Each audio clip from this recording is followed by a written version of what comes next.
next video, I'm going to show you guys how to do our somatic relaxation technique. Most of you will have gone over this with one of your canine practitioners when you've been in to see us for an appointment.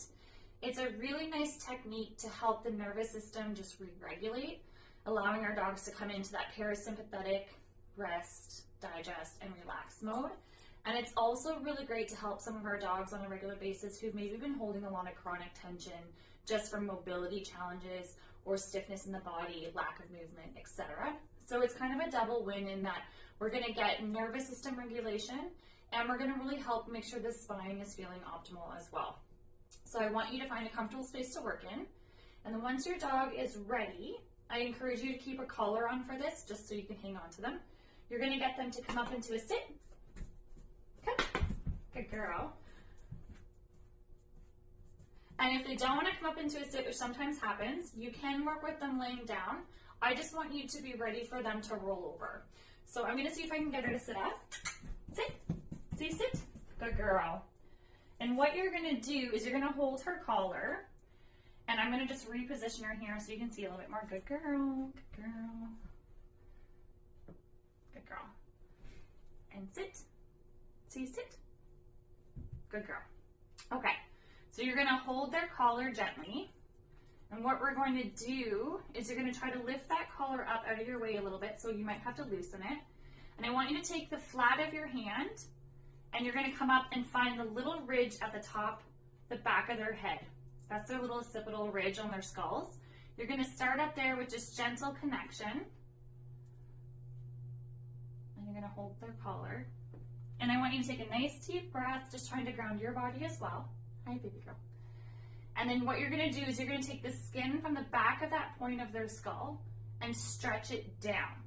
Now, this is just stretching the skin. So if you feel on the back of your hand, you can feel how you can move the skin around without necessarily poking into the small muscles that we have in our hand. I want you to do the same thing on their body. So again, we're going to start reaching in, up to the back of the skull. Take the skin slack, stretch it as far as it'll go.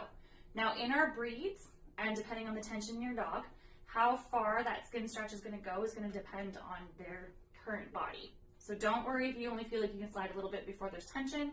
You slide a lot, like in our bullies or our Frenchies, you're going to have a lot of skin slack there. So what we're going to do is we're going to take that contact, good girl, stretch it as far as we can go. Then we're going to hold that pressure in that tension that we've pulled that skin back at. And we're going to slowly pull that with us all the way down along their spine. And it's really slow. I want you to think about the slowest pet you could possibly do and almost go even slower than that. And you can see she's wiggling her head around a little bit because what we're doing is we're displacing some of those nervous tissue cells that live in that fascia layer. And the brain is picking up on them being out of order. And so they're going to start to bring awareness into that region to regulate and relax any restrictions that may be happening. And I don't know if you can see, she's got some soft blinky eyes. Sometimes they're going to lay down. She may lay down. That's okay. I want you to keep that skin slack and that tension. And you're going to slide all the way down. Good girl. And what you might notice is in different areas, they might wiggle a little bit, they might be a little bit more aroused, or you may feel some movement under your hands. And this just kind of lets us know that there's a bit more tension in that area. So you're going to go nice and slow. Oh, good girl. And I'm just going to move her back here so you can see. Nice and slow, maintaining that skin slack. Tension pull and sliding your hand all the way back to their tail.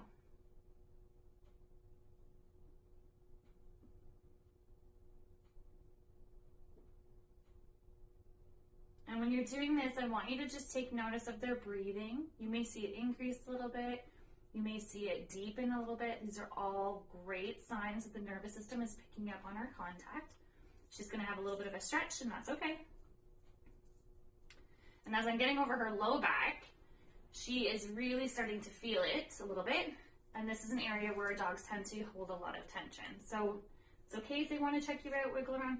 If you can, try to keep that contact nice and slow. All the way down to the tail.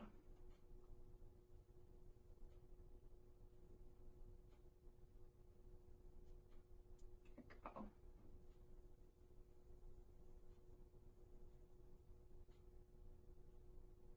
Good girl.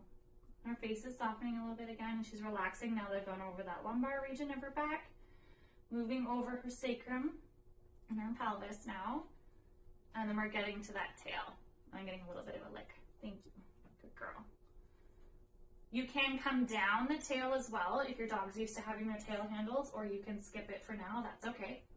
And then you're actually going to come back and you're going to repeat that soft, slow sweep all the way down the spine again, at least 2 or 3 times. And if you can do this once a day, that's amazing. If you can do it a few times a week, it's going to have really great benefits for your dog.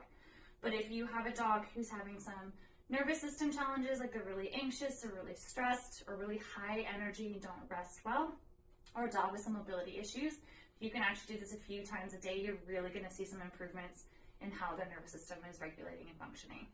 So I hope you enjoyed that somatic relaxation technique, and reach for it anytime you need to prep your dog for any big events coming up.